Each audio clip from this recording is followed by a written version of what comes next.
Gabaa siyaasaa banuudhaafis miti. Gabaa dhaaba siyaasaa, jaarmiyaa siyaasaa banuudhaaf miti. Dura akka lammummaatti inni karaa mooyyaalee baqate lammummaan isaa irraa fudhatan citizenship irraa fudhatan karaa boolee galee lammii biyya kanaa ta'uun isaa utuu isaan dhufiin lubbuudhaan akka inni biyya isaatti galuu danda'u. Isaayyuu bilisa baasuudha. Isa mataasaa. Namni baqatee akkamitti saba bilisa baasa? Biyya Oromaa keessa taa'ee hin danda'amu.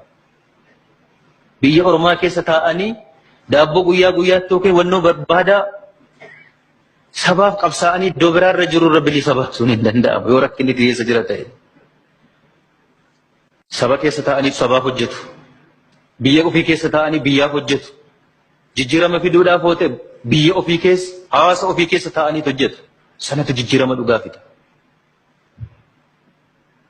Kun akka inni dhufuudhaaf riiskii kana fudhannee nuti OPDO'n kaleessa tuffatamtu.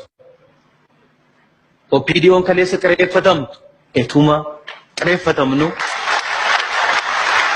Etuma tuffatamnu. Etuma ta'uu bakka humna dhabnetti huba waliinis etuma liqimsinuu as geenye. Isinii ol jirra warra nuun jedhaniyyuu bilisa baasnee jirra. Har'a qeessaanitti biyya isaaniitti akka galan goonee jirra.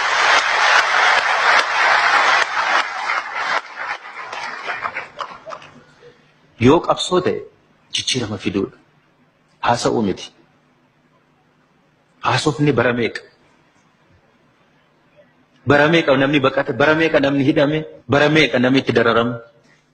Achi niiqne fagoo. Hin deemu. Haasaadhaan faarsuudhaaf yoo ta'e wanti faarfamuu qabu baay'eetu jira. Haasaa faarsuu duwwaadhaan jijjiiramni hin dhufu. Action, murtii, ejjennoo barbaada. Kanaaf nuti warra har'a addanatti dhaqne booleetti simannee ofitti waan walitti mufanne waan taaneef nuti. Waan adda addaadhaan kaleessa warra waliin dhabne waan taaneef. Har'a immoo waa walii gumaachinee gumaa walii kaffallee waan araaramneef miti. Lola dhuunfaa hin qabnu kaleessas. Lola dhuunfaa keenyaa hin qabnu. Wanti nu wal nu dhabsiisu yoo jiraate saba kanaaf jijjiirama fiduudhaaf karaan nuti qabannee deemnu kamtu sirriidha kun sirriif sirrii mitiidha.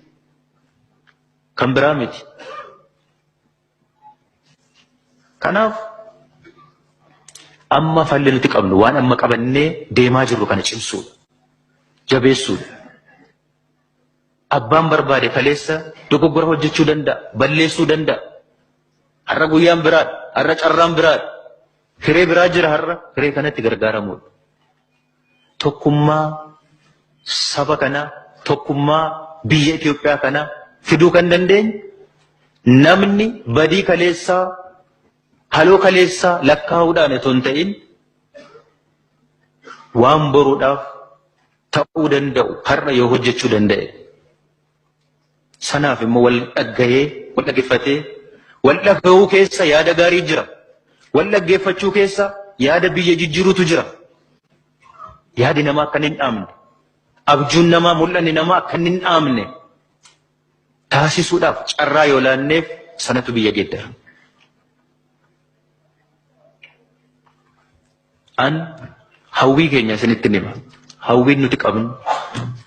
Hawwiin asii fachiin qabannee barcuma kanarra umurii keenya guutuu jiraachuuf miti. Biyya kanaaf nagaa hanga fidetti, saba kanaaf nagaa hanga fidetti, isaaf haala mijeessuu wanti dandeessisiisu yoo isa uumne bu'uura sana keessee yoo keessaa deemne nuti nuuf dhimma keenya miti.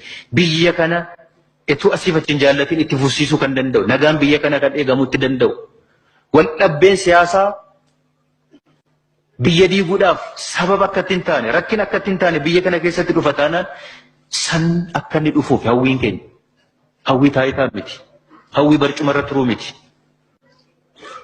Namni iddoo barcuma kanarra taa'u beekamtii sagalee uummata kanaaf uummata kana qofaan akka inni ta'u hawwiin keenya. Yoo sana ta'e biyyi kun nagaa qabu. Biyya rakkoo keessaa baatu, hawaasa rakkoo keessaa ba'u ta'a. Kana hawwiin keenya. malee injifannoo wal saamuu miti. Abaluutu har'a ammanni feesbuukii irra taa'ee an dhugaadha siyaasa sabaaf yaadanii hojjechuun gaarii. Hojjechuunii fi dubbachuun adda adda. An yaada bareedaa nama hawwatu qalbii namaa bitu sa'aatii 3 dubbisee taa'ee jireenya koo gaarii jiraachaa sa'aatii 3 qophaa'ee daqiiqaa 30 dubbachuu nan danda'a miidiyaatti waan bareedu. Sa'aatii 4 qophaa'ee sa'aatii tokkotti waan bareedaa haasa'uu nan danda'a. Haasa'ichi haasaadha. Haasaadha malee daabbootti mana zaramu. Haasaa duwwaadha. Taa'anii haasa'uun nama dhibu. Hojjechuutu nama dhiba. Hojjechuutu nama dhiba. Lafarratti hojjetanii jijjiirama xinnaasaa taatu guddaa isa fiduudha inni guddaan. Ciniinsu guddaan isadha. Rakkoo guddaan nuun nu rakkisaa jiru isadha. Malee haasa'uudhaaf kumaatamatu haasa'a jabana kana. Haasaa babbareedaa. Hunduun haasa'a. Jijjiiramittii lafarratti dhufuu dandeessu. Sana fiduudhaan manuuf rakkoo kan ta'aa jiru. Kanaaf aadaan siyaasaa biyya kanaa, aadaan badaa siyaasa biyya kanaa akka inni geeddaramuuf kan nuti hojjetaa jiru. Abiddi nuti qabsiisaa jiru. Abiddi nu qabsiisne qaanqeen kun immoo akka inni hin dhaamne kan nuti godhaa jirru kana dhaamuun irra hin jiraatu. Akkuma qabanneen biyya kanaaf jijjiirama fidu. Lammaffaa nuti kan baqate duwwaa miti kan bilisoomsine biyya kana bittinnaa'uu irraa hambisnee jirra. Bittinnaa'uu irraa hambisnee jirra. Nuuf seenaa guddaadha kun. Jabana nuti gara barcumaatti dhufnetti Oromoo duwwaaf miti barcumatti kan dhufne. Oromoo keessaa dhufne iyyuu malee. Akka warri kaan xinneessanii nu laalaniitti akka warra gadi badiitti godhanii nu laalaniitti miti nuti warra guddaa warra Oromoo bira dabarree biyya seef godhuu dandeenye ta'uu keenya mirkaneessaa jirra, argisiisaa jirra. Seenaa miti kun. Seenaa ji'a darbeeti. Torban 3 darbee ji'a 2 darbeeti. Seenaa waggaa 2-3 biyya kana keessatti uumamaa ture darbeeti. Yoo ija daabbootiin ta'e daabboo tokko Oromoodhaaf daballee hin jiru.